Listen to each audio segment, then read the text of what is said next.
6 suspected Merced area gang members were arrested over the weekend after investigators found a shotgun in a car, Merced police announced Monday.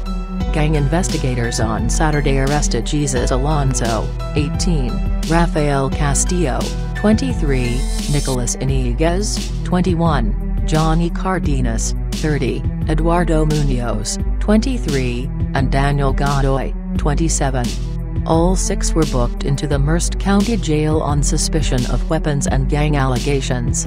Officers with the city's Gang Violence Suppression Unit located the group of men just before 7 p.m. Saturday at a park in the 100 block of West 11th Street in Merced.